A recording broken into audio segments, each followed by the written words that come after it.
আমার রান্না করা খাবারগুলোর মধ্যে আমার হাতের এই কলিজা ভাজিটা খেতে আমার বাসার সবাই অনেক বেশি পছন্দ করে। কলিজা ভাজিটা আমি একটু করি, আর যার কারণে এটা খেতেও কিন্তু অনেক বেশি মজা হয়। কলিজা ভাজি করতে প্রথমে এখানে নিয়ে নিলাম সয়াবিন তেল, তার মধ্যে এলাচ, তার সাথে নিয়েছি লবঙ্গ।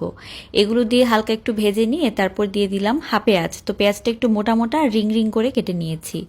এরপর দিয়ে দিব 1 টেবিল চামচ পরিমাণ আদা বাটা, রসুন বাটা, 1 টেবিল চামচ পরিমাণ পেঁয়াজ বাটা। হালকা করে ভেজে নিয়ে ধনিয়ার গুঁড়া 1 চা চামচ, হলুদের গুঁড়া 1 চা চামচ, শুকনো মরিচের গুঁড়া 2 চা চামচ দিয়েছি। মশলা দেওয়ার পর দিয়ে দিলাম। এখন এই মশলাটাকে খুব ভালোভাবে মশলাটা ভালোভাবে কষানো হয়ে গেলে আমি লবণ স্বাদ মতো এখানে প্রায় দিয়েছি। লবণটা দেওয়ার পরে একটুখানি নেড়ে কষিয়ে নিয়েছি। এখন দিয়ে দিব এখানে সেদ্ধ করে ভাপিয়ে রাখা কলিজা। তো এই কলিজাগুলোর পিস একটু বড় বড় রাখার, এতে করে কিন্তু এই লাগে।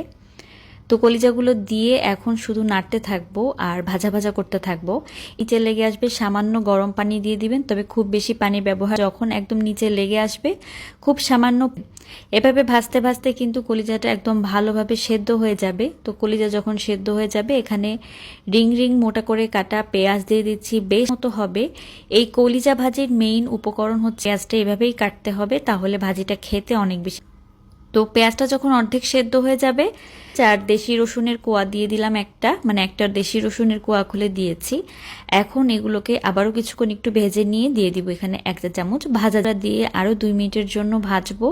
আর পেঁয়াজটাও একদম নরম হয়ে গিয়েছে, তবে একদম যেন গলে এরকম বোঝা যায় যেন পেঁয়াজগুলো, এভাবেই ভাজবেন। তো তৈরি হয়ে গেল দারুণ সুস্বাদু কলিজা ভাজি।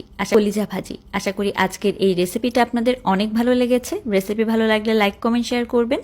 আল্লাহ হাফেজ।